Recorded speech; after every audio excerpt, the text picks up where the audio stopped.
आज का वीडियो बहुत इंपॉर्टेंट है। इस वीडियो में हम काफिर वर्ड पर चर्चा करने चल रहे हैं, जो कि इस्लाम में बहुत ही डिबेटेबल एक वर्ड आप कह सकते हैं, जिस पर बार बार चर्चा की जाती है। आए दिन अगर हम इंडियन पर्सपेक्टिव में बात करें तो यह कहा जाता है कि कुरान में काफिर वर्ड है, काफिरों को मारने का हुक्म दिया गया है कि जहां आप काफिर को देखें आप काफिर को मार दें।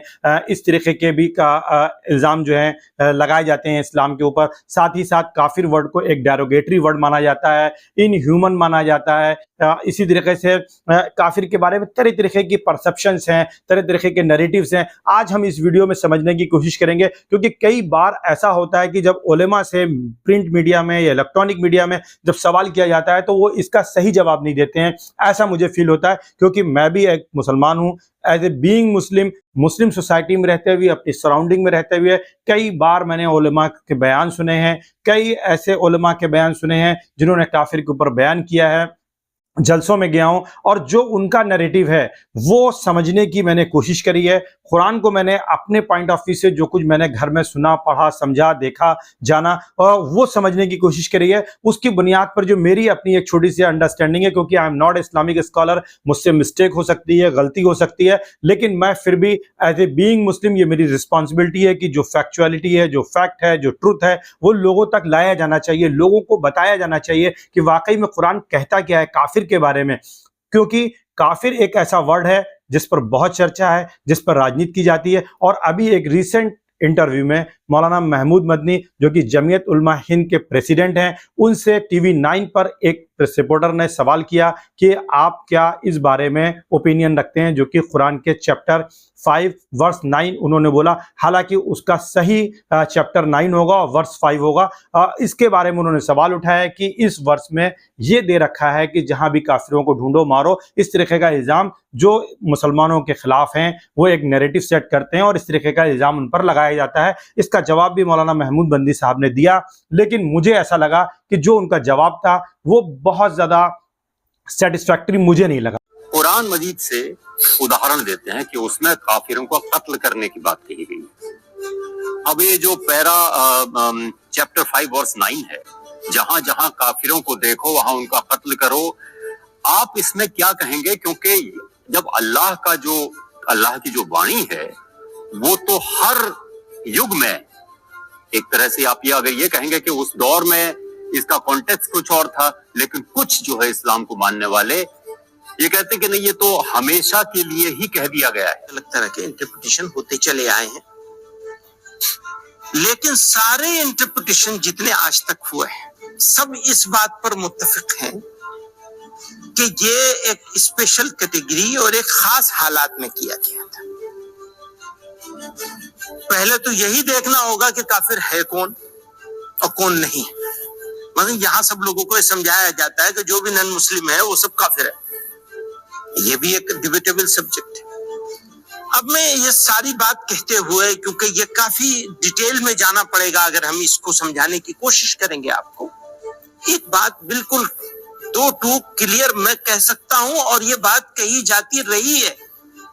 ये जो बात इन्होंने जहां शुरू करी थी कि भारत के विभाजन का विरोध किया गया, कितना बड़ा नैरेटिव बनाया गया था कि इस्लाम के नाम पर एक स्टेट क्रिएट होगी, पहली इस्लामिक स्टेट बनेगी, ये दावा किया जा रहा था उस जमाने में। तो उलमा ने, रिलीजियस स्कॉलर्स ने, उनकी और सबसे बड़ी ऑर्गेनाइजेशन ने और उनके इंस्टीट्यूशन ने ये फैसला किया कि नहीं, ये डिमांड ही गलत है। बुनियादी तौर डिमांड अन इस्लामिक है। हुसैन अहमद मदनी ने, मौलाना हुसैन अहमद मदनी ने किताब लिखी इसके ऊपर, कंपोजिट नेशनलिज्म एंड इस्लाम, मुत्तहिदा कौमियत और इस्लाम। यानी पॉलिटिकली, जियोग्राफिकली डिफरेंट रीजंस थे जिसकी वजह से वो बनाए जाने का विरोध किया जाना था, लेकिन उन्होंने कहा नहीं, इस्लाम के नजर से भी ये गलत है। मौलाना मेरा सवाल कुछ दूसरा था। मेरा सवाल आजादी का नहीं। सवाल का जवाब है ये, अगर किसी वजह से ये कुरान में हुक्म दिया होता तो फिर उसको अपोज कैसे किया जा सकता था? उस आइडिया को समझ रहे हैं? जब किसी को जिंदा ही रहने का अधिकार नहीं दिया जा रहा हो तो फिर आप ये बताइए, साथ रहने का मामला और अलग होने वालों का विरोध कैसे किया जा सकता है, और साथ रहने की वकालत कैसे की जा सकती है? कहीं ना कहीं उन्होंने बात को डिप्लोमेटिक तरीके से रखा। उन्होंने स्ट्रेट फॉरवर्ड ना तो काफिर का मीनिंग बताया और ना स्ट्रेट फॉरवर्ड उन्होंने ये बताने की कोशिश करी कि ये जो आयत आपने कोट कर रहे हैं ये किस स्पेशल रेफरेंस में है, और इसको काउंटर करने के साथ साथ उससे जुड़े हुए एक दो एग्जाम्पल और भी दिए जा सकते थे और वो दे सकते थे, उनको सारी चीज़ों का इल्म है। बट उन्होंने क्यों नहीं दिया? उन्होंने जिस तरीके का रिस्पांस दिया वो ये कहा कि आप अंदाज़ा लगा सकते हैं कि आप जो काफिर का मीनिंग ले रहे हैं कि काफिर को मारो, अगर काफिर को मारने की बात कुरान के इस इंटरप्रिटेशन में होती तो डेफिनेटली कोई भी मुसलमान पार्टीशन के टाइम हिंदुस्तान में नहीं रुकता, वो पाकिस्तान चला जाता। इस तरीके से उन्होंने काफिर वर्ड को डिफाइन करने की कोशिश की और ये भी उन्होंने कहा कि काफिर एक ऐसा वर्ड है जो कि डिबेटेबल है, इस पर भी चर्चा की जानी चाहिए। तो ये वो सारी चीज़ थी जिस पर मुझे लगा कि अपना पॉइंट ऑफ व्यू भी ज़रूर लेकर के आना चाहिए। लेकिन इससे पहले कि हम काफिर वर्ड पर चर्चा करें, काफिर वर्ड है क्या, हम थोड़ा सा बैकग्राउंड को समझने के लिए रिलीजन जो अलग अलग हैं उनमें क्या काफिर जैसा कोई वर्ड मिलता है जो लोग उस धर्म में विश्वास नहीं रखते हैं, ये जानने और समझने की मैंने कोशिश करी। और थोड़ा सा हम एक चीज़ आपको और क्लियर करना चाहेंगे कि जिस तरीके से भारत में एक सनातन धर्म की परंपरा है जिसमें वैदिक धर्म है, बाद में आगे चल करके जैन धर्म, बौद्ध धर्म, फिर आगे सिख धर्म भी दिखता है और भी छोटे छोटे कई सारे पंथ हैं।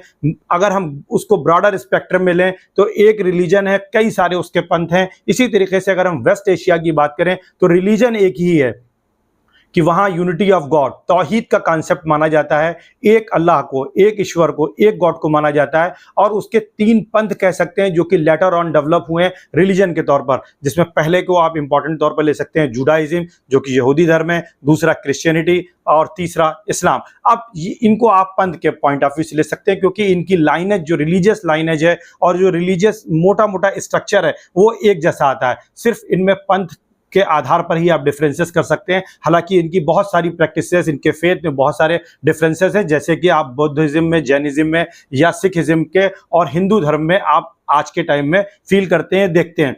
फॉर एग्जाम्पल अगर हम जुडाइज्म की बात करें, ऐसे लोगों के लिए जो यहूदी धर्म में विश्वास नहीं रखते हैं उनके लिए भी एक स्पेसिफिक वर्ड यूज किया जाता है। एक्चुअल में यहूदियों की जो पवित्र पुस्तक है, जो पाक किताब है, उसका नाम तौरेत है, जिसे कि ओल्ड टेस्टामेंट कहते हैं। और ये एक ऐसी बुक है जो कि होली बुक है जिस पर मुसलमान भी विश्वास रखता है। और प्रॉफिट मूसेस जिन्हें कि मूसा अलैहिस्सलाम कहा जाता है, इस पर मुसलमान और क्रिश्चियन दोनों विश्वास करते हैं। तो मोटे तौर पर यहां पर दोनों के बीच में एक सिमिलरिटी भी है। लेकिन जुडाइज्म में वो लोग जो यहूदी धर्म में विश्वास नहीं करते हैं उनको गोइम या गोई कहा जाता है, यानी ऐसे लोग जो यहूदी धर्म में विश्वास करने वाले नहीं है, यहूदी धर्म के विरुद्ध हैं। यहां विरुद्ध का मतलब इस अर्थ में नहीं लेना है कि वो उनका मुखालफत करते हैं, बल्कि इस अर्थ में कि उसके एक वैकल्प की विचारधारा के दूसरी एक विचारधारा है जिसको वो गोइम कहते हैं। ठीक इसी तरीके से अगर हम क्रिश्चियनिटी में आए तो यहाँ न्यू टेस्टामेंट है जिसे कि बाइबल या इंजील इस्लाम में,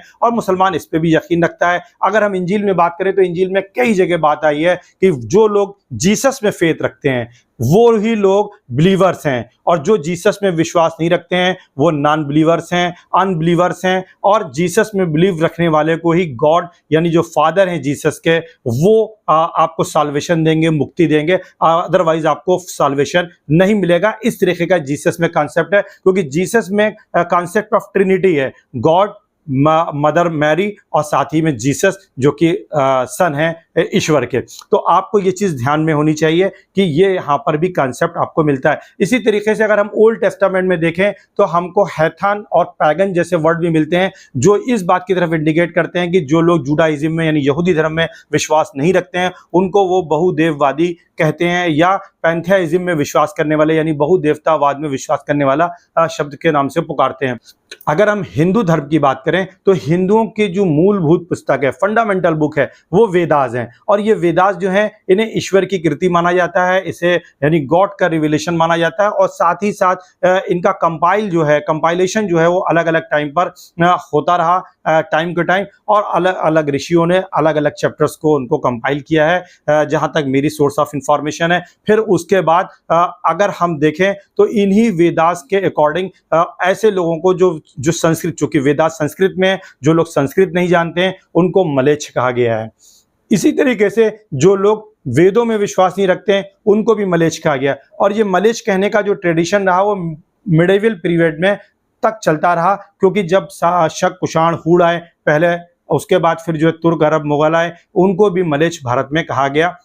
और यहाँ मलेच्छ डेरोगेटरी नहीं है, यहाँ मलेच्छ किसी को अपमानित करना नहीं है, बल्कि मलेच्छ का मतलब सिर्फ यहाँ पर यह है कि वो लोग जो संस्कृत नहीं जानते हैं, वो लोग जो वेदों में विश्वास नहीं रखते हैं, वो मलेच्छ हैं। फिर आगे अगर हम 6th सेंचुरी BC में देखें, इंडिया में जो एक बौद्धिक हलचल हुई, जहाँ जिसके चलते फिर महावीर स्वामी ने जैन धर्म की स्थापना की, इसी तरीके से महात्मा बुद्ध ने बौद्ध धर्म की स्थापना की, तो इन लोगों ने भी वेदों को स्वीकार नहीं किया और इसके चलते इन धर्म के लोगों को नास्तिक कहा गया। और भारत में आस्तिक और नास्तिक, थीस्ट और अथीस्ट का जो कॉन्सेप्ट है वेदों में विश्वास के आधार पर है। जो आदमी वेदों में विश्वास रखता है वो आस्तिक है, जो वेदों में विश्वास नहीं रखता है वो नास्तिक है, यानी थीस्ट और अथीस्ट। जबकि अगर आप वाइडर स्कोप में देखें पूरी दुनिया में, और अब भारत में भी ये एक तरीके से आप कह सकते हैं कि प्रिवलेंट पॉइंट ऑफ व्यू हो सकता है कि जो ईश्वर में विश्वास रखता है वो आस्तिक है और जो ईश्वर में विश्वास नहीं रखता है वो नास्तिक है। लेकिन भारतीय संदर्भ में अगर हम देखें, वैदिक संस्कृति के संदर्भ में देखें, तो जो वेदों में विश्वास रखता है वो आस्तिक है और जो वेदों को में विश्वास नहीं रखता या वेदों को अस्वीकार कर देता है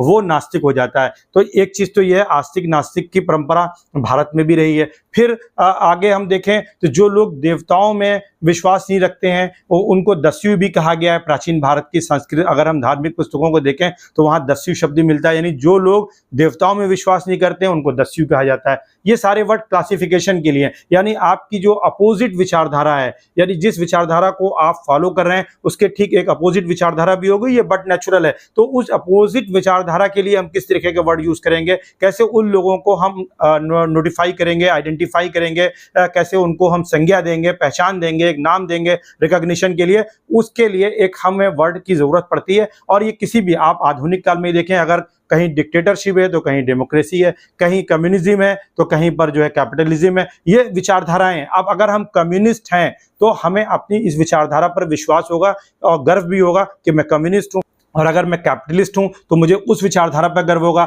डेमोक्रेटिक हूं तो मुझे डेमोक्रेटिक विचारधारा पर गर्व होगा। फॉर एग्जांपल अगर इंडियन प्राइम मिनिस्टर कहीं जाते हैं तो वो ये कहेंगे कि मैं एक डेमोक्रेटिक कंट्री से आ रहा हूं, और ये डेमोक्रेटिक कंट्री से आने का गर्व जो है, प्राइड जो है, हर भारतीय को होगा। लेकिन अगर कोई आदमी सऊदी अरब से भारत आ रहा है तो वो जो है किंगशिप से आ रहा है, वो डेमोक्रेसी का प्राइड नहीं कर सकता, वो किंगशिप के साथ आया है, वो या तो किंगशिप को पैट्रोनेज करेगा, उसकी तारीफ करेगा, या डेमोक्रेसी को डिनाउंस करेगा। यही उसके पास एक अल्टरनेटिव ऑप्शन बचता है। ठीक इसी तरीके से हम काफिर शब्द के ऊपर आते हैं। एक्चुअल में काफिर सिंगुलर वर्ड है और काफिर का जो प्लूरल है वो कुफ्फार है। अब देखिए काफिर के लिए यहाँ पर दो चीजें बड़ी इंपॉर्टेंट है कि इसका मीनिंग क्या है। तो काफिर के माने होता है कवर कर देना, यानी किसी चीज को ढांप देना। इसी तरीके से कंसील करना यानी छिपा देना। अब क्या छिपा देना, अब अरब की अगर हम संस्कृति में जाएं, अरब के लिटरेचर में जाएं तो किस चीज को छुपाना, वहां काफिर क्या कहता है कि अल्लाह एक ईश्वर, तौहीद, एक ईश्वरवाद की बात को छुपाने वाला कौन होगा,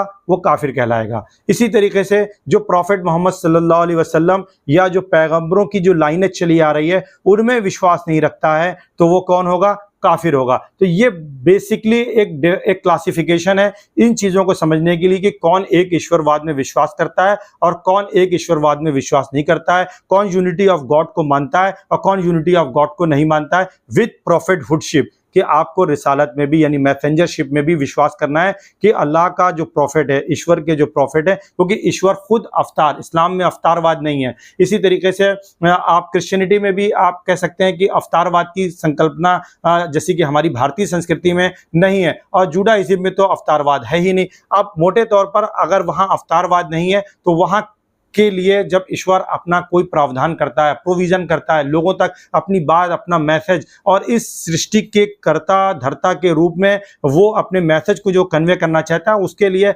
अपने ही बंदों में से किसी एक को चुनता है, उसे स्पेशल स्टेटस देता है, और वो स्पेशल स्टेटस क्या होता है, प्रॉफिटहुडशिप का होता है। मैसेंजर उनको बनाता है, यानी प्रॉफिट भी हो सकता है और साथ में मैसेंजर भी हो सकता है। प्रॉफिट कई सारे हो सकते हैं लेकिन मैसेंजर कुछ ही लोग होते हैं, जैसे कि प्रॉफिट मोहम्मद सल्लल्लाहु अलैहि वसल्लम मैसेंजर भी थे, जीसस क्राइस्ट इसी तरीके से मूसेस, आप जाएंगे तो बहुत सारे आपको मैसेंजर्स भी मिलेंगे, और जिनके साथ मैसेंजर के साथ कुछ अगर गाइडेंस आता है, ईश्वर का रिविलेशन आता है, तो वो बुक की शक्ल में कंपाइल होता है। जैसे कि कुरान प्रॉफिट मोहम्मद सल्लल्लाहु अलैहि वसल्लम पर आया, लास्ट प्रॉफिट है तो लास्ट सील लग गई है, अब कोई और दूसरी बुक लास्ट यानी डे ऑफ जजमेंट तक अब नहीं आनी है। इसी तरीके से इंजील है, जिसे कि आप बाइबल कहते हैं, new testament, old testament Judaism में। अब अगर हम काफिर शब्द को देखें तो ये काफिर जो है डेरोगेटरी नहीं है, काफिर जो है किसी को इंसल्ट करने के लिए नहीं है, बल्कि क्लासिफिकेशन करने के लिए है। यानी वो लोग जो एक ईश्वर में विश्वास करते हैं, अगर तो वो एक ईश्वरवादी हैं, ईमान वाले हैं, बिलीवर हैं, और जो लोग ईश्वर में विश्वास नहीं करते हैं, बुतों में विश्वास करते हैं या एक से ज्यादा ईश्वर में विश्वास करते हैं, उनको वहां पर अरब में काफिर कहा जाता है। अब कोई भी आदमी अगर एक से ज्यादा बुतों में विश्वास करता है और उसका धार्मिक आस्था है, तो निश्चित रूप से उस पर उसको गर्व होना चाहिए। इसी तरीके से अगर कोई एक ईश्वर में विश्वास करता है तो इसके ऊपर बहुत ज्यादा शर्मिंदगी का भी बायस नहीं होना चाहिए कि वो क्यों एक ईश्वर में विश्वास करता है, क्योंकि ये आस्था का विषय है। किसी के लिए एक से ज्यादा ईश्वर हो सकते हैं, और उसको अगर मुक्ति प्राप्त हो रही है तो डेफिनेटली उसका राइट है कि वो एक से ज्यादा ईश्वर में विश्वास रखे। और यही सभ्य समाज की एक पहचान भी है, सिविल सोसाइटी की या सिविलाइज सोसाइटी की यही एक पहचान भी है। क्योंकि हमें इस चीज को जानना और समझना पड़ेगा कि काफिर जो है किसी तरीके से डेरोगेटरी नहीं है, किसी तरीके से ह्यूमिलिएशन नहीं करता है, बल्कि ये क्लासिफिकेशन करता है उन लोगों के बीच में जो एक ईश्वर में विश्वास करते हैं, निराकार ईश्वर में विश्वास करते हैं, और एक वो लोग हैं जो साकार ईश्वर में विश्वास करते हैं, मूर्ति के माध्यम से या देवताओं के क्रिएशन के माध्यम से एक से ज्यादा ईश्वरों के रूप में एक किसी ईश्वर की पूजा करते हैं। पहली चीज। दूसरी चीज, जो चैप्टर 9 वर्स नंबर 5 जिसके बारे में जिक्र किया जाता है कि इसमें काफिरों को मारने के लिए बात की गई है, तो ये भी बड़ा इंपॉर्टेंट एस्पेक्ट है, इसको भी समझने की जरूरत है। और हम यहां पर ये बताएंगे कि क्यों ये एक एक्सेप्शनल था। सिर्फ इसलिए एक्सेप्शनल नहीं था कि इसका इंटरप्रिटेशन एक्सेप्शनल है। एक्चुअल में देखिए, कुरान को ही अगर जब तक आप समझेंगे नहीं, किसी भी बुक को, अगर आप इंडियन कॉन्स्टिट्यूशन को नहीं पढ़े हुए हैं तो आपको इंडियन कॉन्स्टिट्यूशन के वो सारी चीजें समझ में नहीं आएंगी कि वो फंडामेंटल राइट्स की कहां पर रीजनेबल रिस्ट्रिक्शंस हैं, कहां पर फंडामेंटल राइट्स आपको मिले हुए हैं, कितने मिले हुए हैं। ठीक उसी तरीके से जो इस्लामिक स्कॉलर होते हैं वो कुरान को पढ़ते हैं, वो अरबिक लैंग्वेज को जानते हैं, वो पूरे बैकग्राउंड को जानते हैं, और इसकी वजह से वो उसका इंटरप्रिटेशन करते हैं। आपको ये चीज समझनी पड़ेगी कि वो जो वर्स है, यानी चैप्टर 9 की वर्स नंबर 5, वो स्पेसिफिक है। एक्चुअल में एक एग्रीमेंट हुआ किनके बीच में, बिलीवर्स के बीच में और नॉन बिलीवर्स के बीच में, और शांतिपूर्वक रहने का समझौता हुआ। लेकिन जो नॉन बिलीवर्स थे, चूंकि मुसलमान, प्रॉफिट मोहम्मद तो मक्का में पैदा हुए थे, मक्का में ही रहे, लेकिन मक्का से उन्होंने हिजरत करी, माइग्रेट किया, किस लिए? पीस के लिए, कि झगड़ा नहीं हो, किसी तरीके की हिंसा नहीं हो। लेकिन जब वो मदीने आ गए तब भी मक्का के लोगों ने, जो कि नॉन बिलीवर थे, जो कि एक से ज्यादा ईश्वर में विश्वास रखते थे, उन्होंने मदीने पर भी हमले करने की कोशिश करी और लगातार उनको नुकसान पहुंचाने की कोशिश करी। एग्रीमेंट होने के बाद तब फिर ईश्वर ने कहा कि आपको अब अगर आप पर कोई हमला करता है तो आपको उनसे बदला लेना है, लेकिन जो पाक महीने जैसे रमजान, जिसमें आपको लड़ाई नहीं लड़नी है, वहां छोड़ करके आप उनसे बदला ले सकते हैं, घेर करके, जैसा भी हो, आपको अपनी जान बचानी है। लेकिन स्पेसिफिकली यहां पर यह भी मेंशन किया गया कि अगर उनमें से कोई शांति के साथ आ जाए, लड़ाई बंद कर दे, तो फिर आपको ट्रांसग्रास नहीं करना है, आपको अपनी हदों को नहीं लांघना है, बल्कि आपको शांति के साथ रहने लगना है। और यही इस्लाम की ट्री टीचिंग है। अब अगर हम आगे और बात करें, देखिए कई चीजें इस्लाम में, जो कुरान का रिविलेशन हुआ वो प्रॉफिट मोहम्मद सल्लल्लाहु अलैहि वसल्लम पर हुआ, और प्रॉफिट मोहम्मद सल्लल्लाहु अलैहि वसल्लम पर जो ये कुरान है वो कोई एक दिन में नहीं आया। ये लगातार 23 साल प्रॉफिट, क्योंकि 40 साल की उम्र में आपको प्रॉफिटहुडशिप डिक्लेयर हुई, 63 साल 63 ईयर्स आपको पूरी लाइफ थी। इस बीच में कुरान का रिविलेशन आप पर होता रहा, और आपके दुनिया से मूव करने से पहले आपने इस चीज को डिक्लेरेशन कर दिया कि कुरान कंप्लीट हो गया है और मेरा जाने का टाइम हो गया है, और आप उसके 2 ही 3 महीने के अंदर आपकी डेथ हो जाती है। उसके बाद वो इस दुनिया से रुखसत कर जाते हैं। तो मोटे तौर पर आपको ये चीज समझने की है कि ये कुरान 23 सालों में उतरा। अब ये 23 साल में जो रिवील होता रहा, उसमें कई बार ऐसे भी गाइडेंस ईश्वर की तरफ से आए जो सोसाइटी को टाइम, क्योंकि सोसाइटी में आप एक बार की ड्रास्टिकली चेंजेस नहीं ला सकते। कुरान में एक जगह है कि नशे की हालत में नमाज के करीब मत जाओ, लेकिन आगे इस्लाम में शराब को कुरान में ही हराम कर दिया गया। अब देखिए यहाँ दो चीज़ें हैं, अगर कोई आदमी इस आधार पर इस इंटरप्रिटेशन को ले ले कि कुरान में तो सिर्फ नमाज के दौरान शराब पीने को मना किया गया, नशे को मना किया गया, आप पी सकते हैं, तो वो मिस इंटरप्रिटेशन कर रहा है, वो रॉन्ग कोट कर रहा है कुरान को। क्योंकि कुरान ने पहले लोगों को रोका कि भाई ठीक है, आप अभी नहीं छोड़ पा रहे हो, कोई बात नहीं, आप कम से कम नमाज के दौरान शराब मत पियो,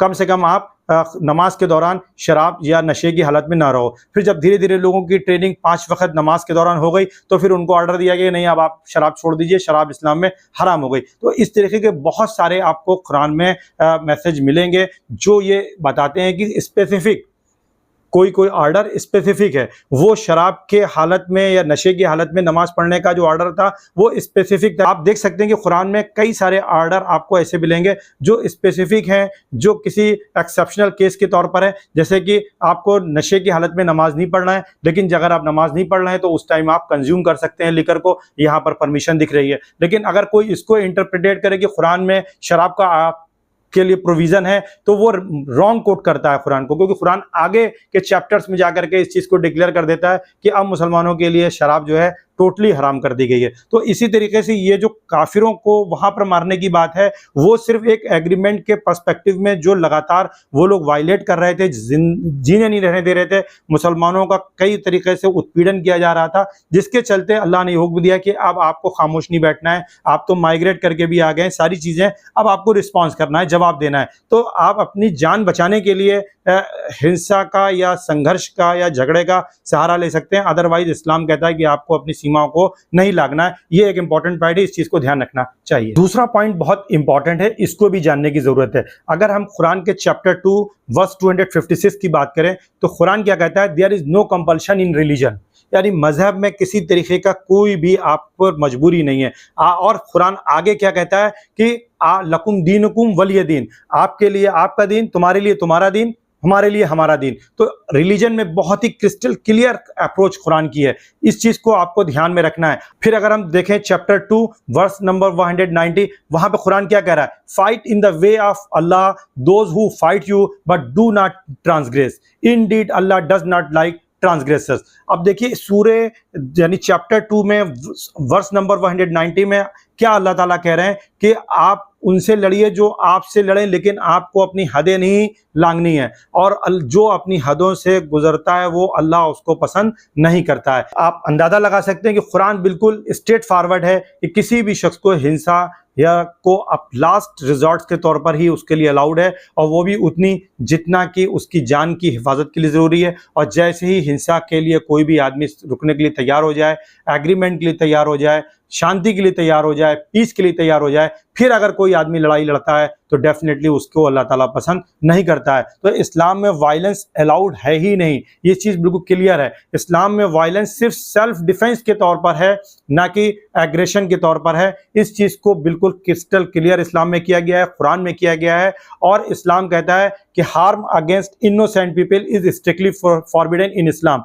यानी कुरान के अकॉर्डिंग इस्लाम में अगर आप किसी को नुकसान पहुंचाते हैं, आप मुसलमान होते हुए अगर किसी को नुकसान पहुंचाते हैं, किसी भी इनोसेंट निर्दोष आदमी को, तो डेफिनेटली इसको इस्लाम में हराम किया गया और इस्लाम में मना किया गया है। अब आप इस पर्सपेक्टिव में इस दोनों इंसिडेंट को जो कि प्रेस रिपोर्टर ने उठाया और आपने जो क्लिप देखी, उस क्लिप की रोशनी में आप समझ सकते हैं कि कुरान क्या कह रहा है, काफिर का मतलब क्या है। और डेफिनेटली अगर हम बहुदेववाद में विश्वास करते हैं तो मुझे इस पर गर्व होना चाहिए, अगर हम एक ईश्वरवाद में विश्वास रखते हैं तो मुझे अपने धर्म पर गर्व होना चाहिए, क्योंकि धर्म हमारी आस्था है और हम अपनी आस्था के साथ शर्मिंदगी को महसूस नहीं कर सकते हैं और इसको इशू भी नहीं बनाना चाहिए। और हमें अपनी विचारधारा का, अपनी आइडियोलॉजी का जो कि आस्था से जुड़ी हुई है, उसका डेफिनेटली सम्मान करना चाहिए, उसके साथ जुड़ा रहना चाहिए और उसके वजह से अपने को एम्बैरस नहीं फील करना चाहिए। चाहे आप एक ईश्वरवाद में विश्वास रखें, चाहे आप बहुदेववाद में विश्वास रखें, चाहे आप ईश्वर में विश्वास ना रखें, क्योंकि डेमोक्रेटिक सेटअप में, डेमोक्रेटिक सिस्टम में हर इंसान को आज़ादी है कि वो अपने विश्वास के अकॉर्डिंग जिए। लेकिन एक चूंकि मिसकंसेप्शन है जिसकी वजह से दो बड़ी कम्युनिटियों के बीच में इस देश के एक तरीके का ट्रस्ट में डिफिसिट आता है, जिसके चलते मुझे लगा कि इस पर एक वीडियो आना चाहिए और अपनी तरफ से मुझे कोशिश करनी चाहिए। हज़ारों लाखों वीडियो इस्लाम के ऊपर पड़े हुए हैं और मैं कोई इस्लामिक स्कॉलर भी नहीं हूँ, लेकिन जो मेरी अपनी अंडरस्टैंडिंग थी, जो कुछ मैंने अपने एनवायरनमेंट में, अपने सराउंडिंग में, अपने मौलानाओं से जो कि जिनके कांटेक्ट में मैं रहा, जाना, उनको सुना, समझा, देखा, उसकी बुनियाद पर ये बात मैं कह रहा हूँ और जो मेरी अपनी छोटी-मोटी अंडरस्टैंडिंग है। कैसा लगा मेरा वीडियो कमेंट ज़रूर करिएगा, शेयर ज़रूर करिए और डेफ़िनेटली अगर किसी को मेरी बात से किसी तरीके की तकलीफ़ पहुँची हो तो हम उसके लिए जो है अपोलोजाइज़ करते हैं, माफ़ी माँगते हैं। Thank you so much.